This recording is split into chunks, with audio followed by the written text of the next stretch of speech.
What's good, YouTube? CardFightKing here, Aqua Life, baby. Now, I know this ain't Aqua Life, but we got it, about 3 more Fridays till the grand Aqua Life return.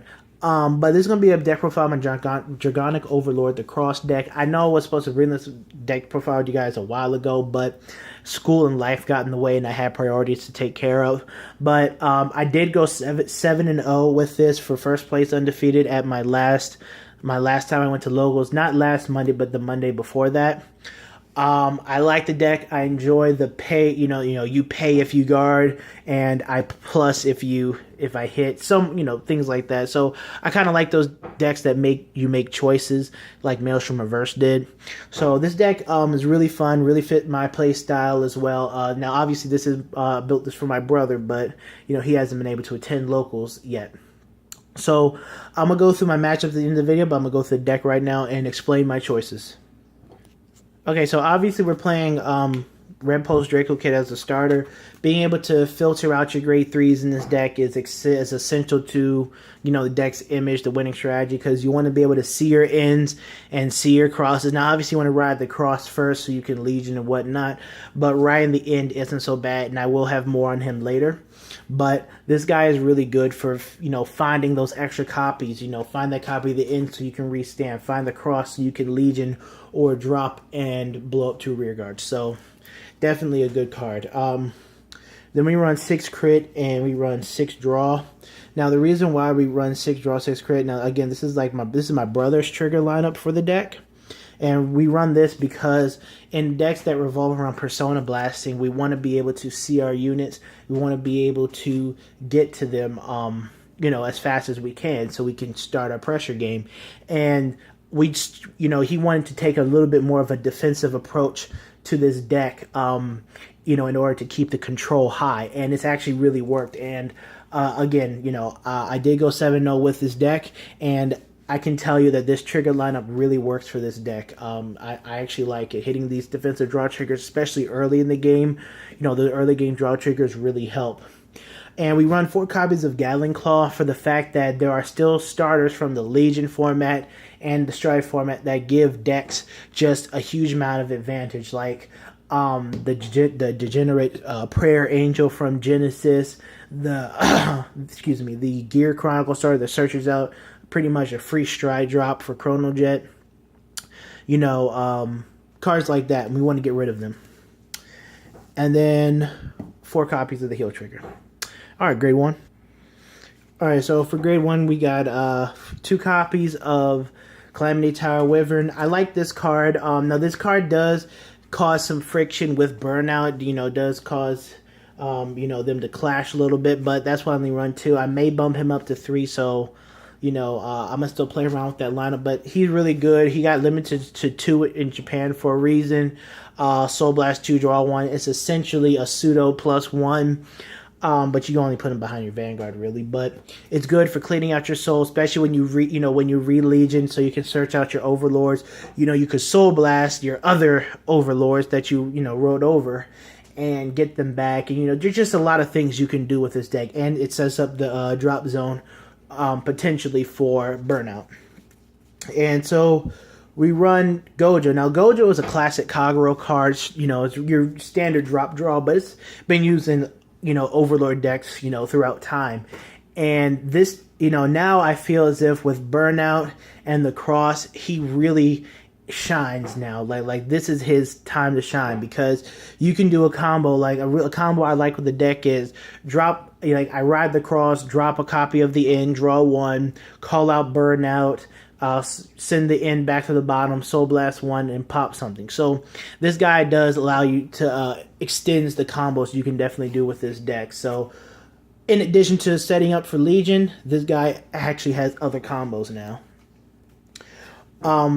We run 4 copies of the Monkey. Again, this guy might go down to 3, and I'm probably and for a Calamity Tower. But what he does is when you retire something, throw him into the soul, unflip 2 copies of damage. I like this guy. You can do a combo where it's like swing with this column, swing with the cross. If the cross doesn't hit, counterblast 1, Persona Blast, and pop 2, throw him into the soul since he's rested for the turn, and unflip 2 points of damage. Now you have soul, and you got rid of 2 units, plus you have 2 more free counterblasts for the end. So this guy is actually really good, really good. Plus, there's a if you have 3 open counterblasts, your opponent lets you hit with the end. You counterblast 2, restand. They don't let the cross hit again. You drop 1, you counterblast 1, drop a cross, throw him into the soul. Now you have 2 unflipped counterblasts and a lot of advantage. So really good card. Good combo extender. And then we run 4 perfect guards. Now we run the regular perfect guards because, at least for my meta, and I want to be able to prepare for this, generally with all games, I feel as if the deck has enough unflipping power, and that other perfect guard, the new one, only protects the Vanguard. So against the cross, if they hit your rear guard, they're going to counterblast 2 and restand. And I don't want them to get the extra advantage. I don't want them to move another 2 cards off the top of their deck.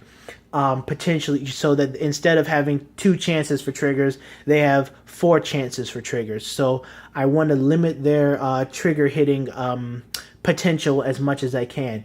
And this guy is really good, especially in the mirror match, because in the mirror match, if you guys are playing in the mirror match and you're facing another cross player and you see they got Protect Orb, hit that rear guard, get your plus. All right, and on to grade 2. Alright, so for grade 2, now this slot right here, this is the generic Stride 12k attacker, but this slot right here is very interchangeable. I feel you can run whatever you need to, just, depending on how you build your deck and your playstyle. I saw this on the ARG stream. A dude was playing this, and I was like, this is interesting. Let me try it out. I actually ran 1 Bellicosity and 2 of him, but this guy is good because in my meta we have like 6 or 7 Gear Chronicle players, and we do have some cross players, and so my back row is usually at the bottom of the deck. So I just want something that I can be able to call out and still hit the Vanguard with, without the need of a booster or triggers. Just something for that poke damage. Poke damage like Aqua Force loves to do, and I love poke damage. So just something just in case I need to get some poke damage in. 4 copies of Burning Horn, just a staple in Overlord decks, 12k attacker, and another staple in Overlord decks, Dragonic Burnout. Send a copy. Now, people don't do this, but you have to send a copy of an Overlord to the bottom of your deck before you Soul Blast. Some people Soul Blast and then send the Overlord, and I've seen some people mess up where they Soul Blast an Overlord and then send the Overlord back. You have to do it in the opposite order. You have to send the Overlord first before you Soul Blast. Otherwise, I think this card would be considered a triple rare and more expensive than it is now. Just saying. All right, on to grade 3. I mean, shoot, if you do it in the other order, you just get to pop a card for free. And, ugh. Anyways, grade 3, right. 4 copies of the End. I got 2 SPs here, 1 and 2.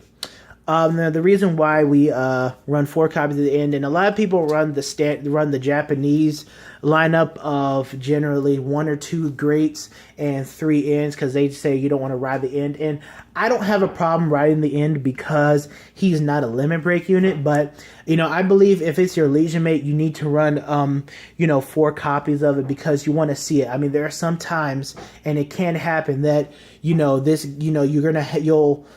be in Legion and you might damage check 2 of these. Like, I've damage checked 2 of these before, and I've had 1 in my hand and I'm unable to get it to the drop zone or something like that, or I had to ride it first, and then that 4th copy that's somewhere floating in your deck, you can use the Legion and search out, or Legion with. But again, this card's not bad at all. I actually, like I said, I had to ride him 1 game.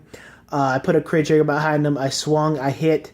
I used his effect, dropped another copy of him, restood, and I was able to build advantage and actually won that game. So this guy's not as bad as everybody. This guy's riding him is not as bad as everybody thinks, just because he's not a limit break unit generally, and he does still provide early game pressure. So it's still a very powerful card, and in Legion it's disgusting.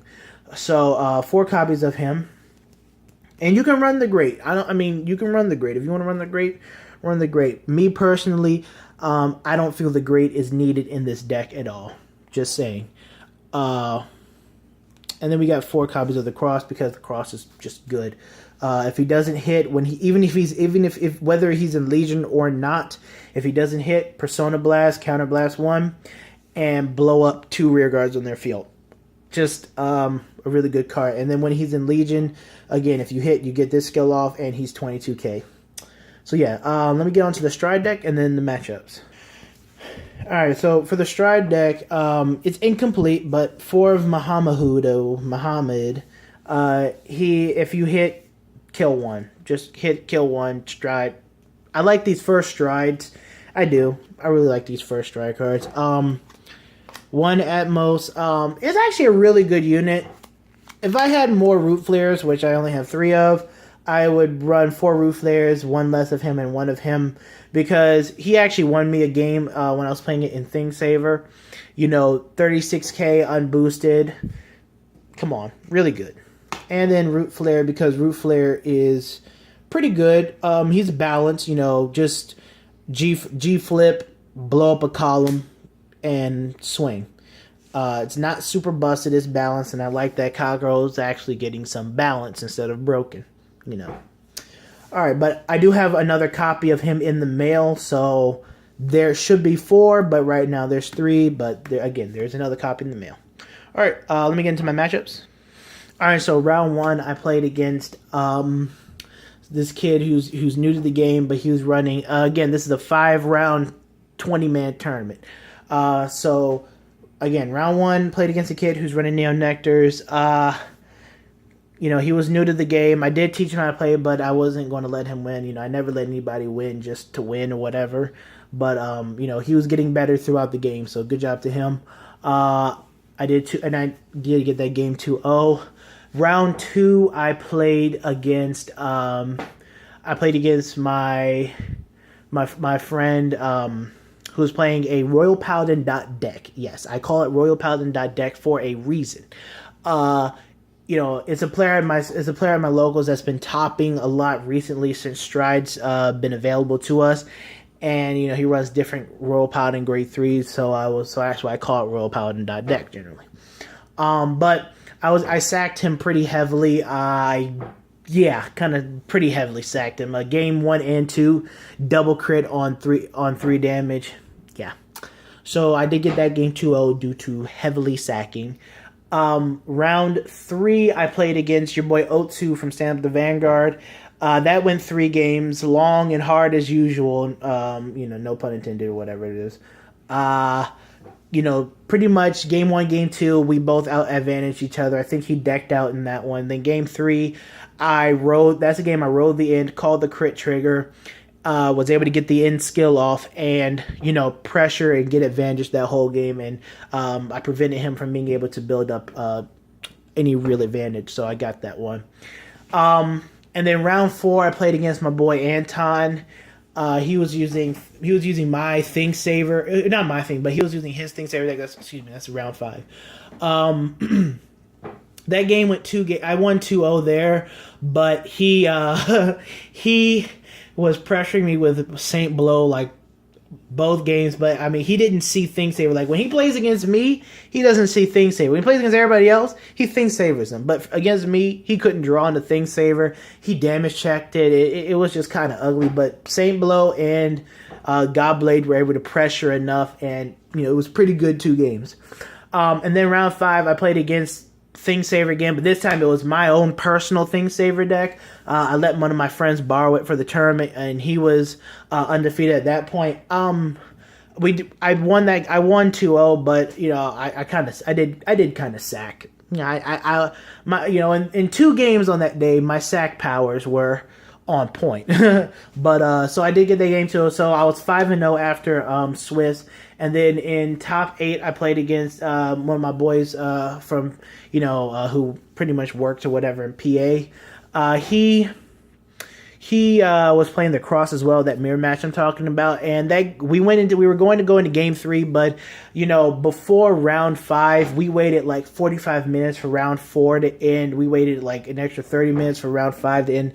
It was just long, it was just drawn out, and by the time we got to top 8, it was past midnight. So you know, he you know, again, he works in PA and lives part-time in PA, Pennsylvania. So he was like, look, you know, we're tired, we got to get out. You know, I'm probably just going to concede. So he conceded me the game. And then top 4, I played against Anton again, and it went the same way. He saw ThingSaver in game 2. Game 1, he didn't see ThingSaver, but game 2, he did see ThingSaver. But I was able to cycle my perfect guards throughout that whole game, and you know, was able to block effectively, and I was able to outlast and get that one. Then in top 2, I was going to face you know, my boy playing my ThingSaver deck in top 2, but it was way past midnight. The store had to close, so we just went with whatever the standings was, and you know, I was the only undefeated player there, so I was in, you know, number 1 spot, number 1 stunner. But we did split the prize support. So yeah, overall it was a really good locals, you know, obviously, and I enjoy the deck. And so, actually, I have a challenge for everybody, but I'm going to save that for another video. Alright, but this has been the CardFightKing, and I'm out. Aqua Life, baby, coming soon to a CFK near you. Alright, that was terrible, but whatever. Peace.